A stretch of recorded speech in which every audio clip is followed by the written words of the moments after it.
Chapter 16 Underground to Canada. Julie and Liza were asleep when the cart with the hidden drawer drew up to a large corner home on Broadway Street in Cincinnati. A chill drizzle swept over the lawn and across the long porch of the house, which circled a row of tall windows and a wide front door. It wasn't very light outside, but it was morning, and the leaves on the two spreading oak trees near the cart were shining green. A sudden opening of the drawer brought chill and rain over the sleeping girls. They woke up at once and crawled stiffly onto the street. Julie held on to Liza, who found it hard to walk. The driver guided them to the door. He knocked 3 times and called softly, "A friend with friends." The door opened at once. Standing there to greet them was the tallest man Julie and Liza had ever seen. His face was gaunt, as if he had sucked his cheeks inside his mouth. His blue eyes lifted them both up straight. There was no way not to look at them. They sought first Julie's face and then Liza's, seeming to smile and weep and welcome them all at once. And above the blue eyes was the wide-brimmed Quaker hat. The tall man swept them all inside. "You have brought some valuable-looking passengers this time," he said to the shivering driver of the cart, who was covered with a cloak that hid almost every part of him.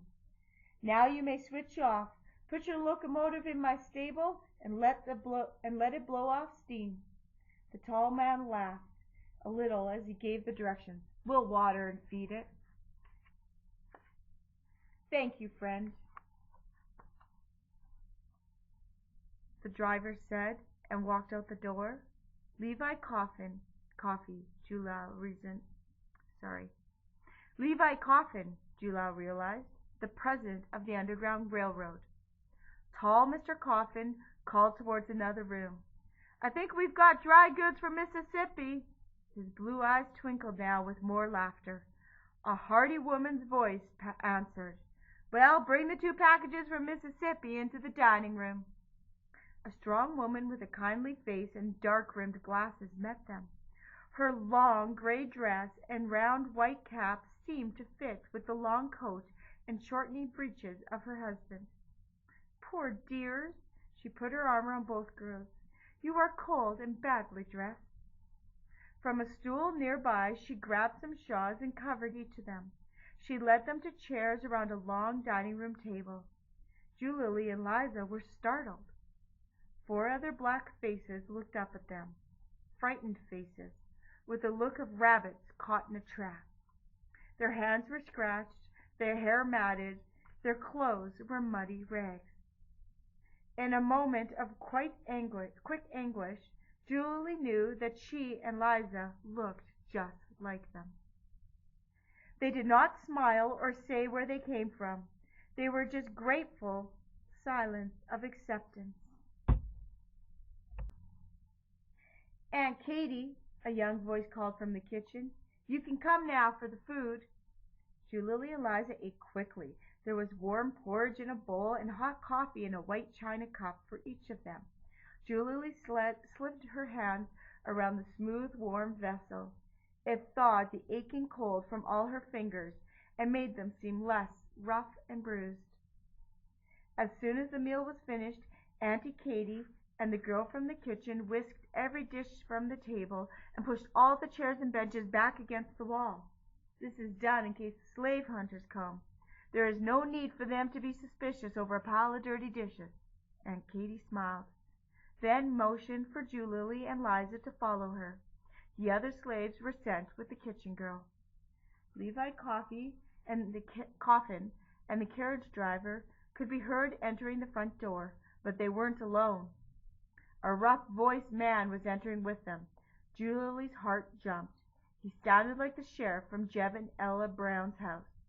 "I know you are a respected storekeeper in Cincinnati, Mr. Coffin, and a well-known Quaker." The rough voice started softly, but began to get louder. "But you are also known as the most notorious nigger thief in the whole state of Ohio." There was no answer from Mr. Coffin. Aunt Katy grabbed Liza and Julie by the hands and led them into the nearest bedroom. She threw back all the bedding. "Now I want you two to lie close together between the straw tick and the feather tick. I'll puff them up to give you some room to breathe." Julie and Liza scrambled into the bed.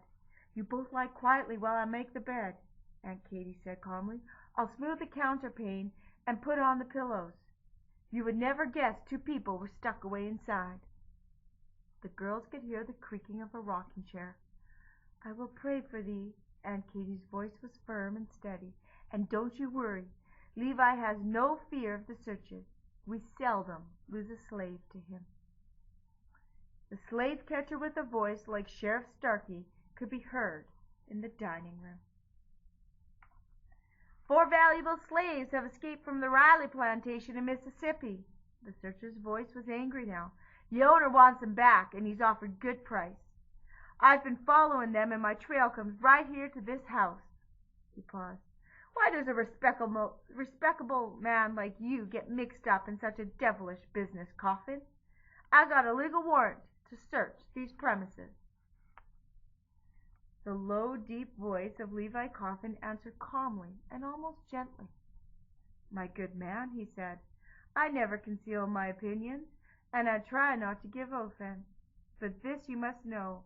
At all times I obey the commands of the Bible and the dictates of humanity in feeding the hungry and clothing the naked and aiding the oppressed. And the good book mentions no distinction of color in doing these deeds." Julie could hear each word. She listened carefully. Mr. Coffin was saying that the Bible didn't care about the color of people. If they needed clothes and food, you gave it to them. There was a long period of silence and then a knock at the bedroom door.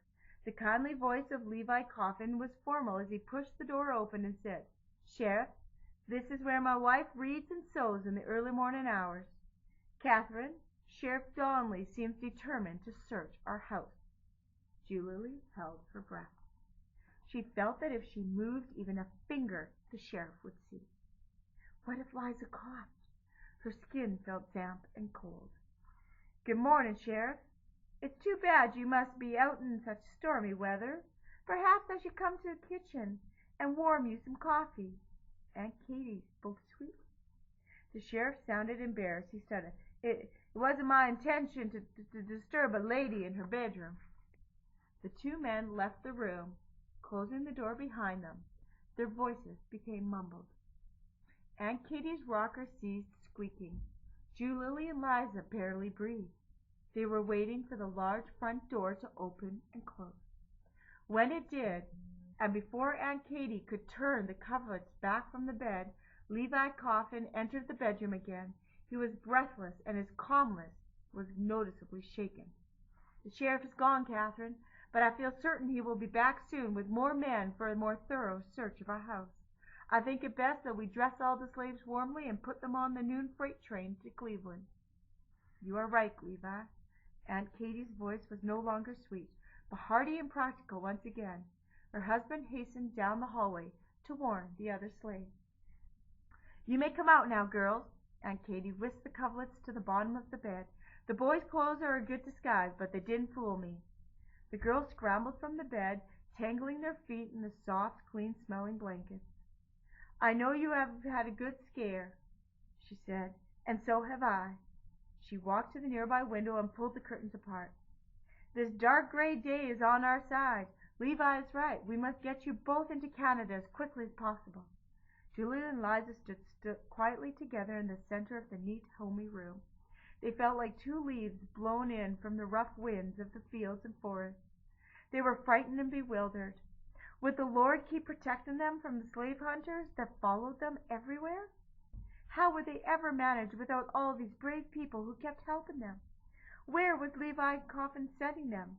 Would the Underground Railroad this time be a real train? Would they ever get to Canada? "We kept moving." Julie broke the silence among them.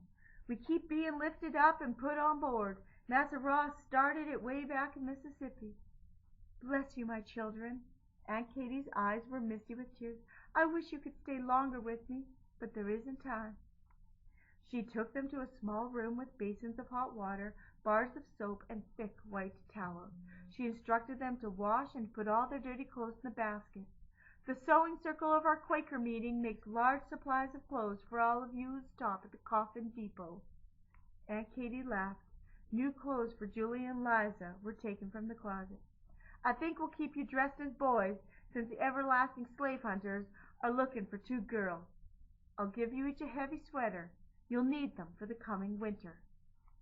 Julie held the new clothes to her hands. The sweaters were knitted with warm yarn. They were the color of the blue wisteria that hung lush and fragrant over Massa Riley's summer house in Mississippi. The yarn felt springy and was not worn smooth. She could hardly believe that when she was clean she was going to wear this beautiful sweater. Liza grinned. "In such fine feathers, Lester and Adam will think we is Queen Victoria herself when we step on the land of Canada." Liza gave Julie a radiant smile. Julie stared at her. Where was the old Liza? Where was the bent, sullen, angry Liza now?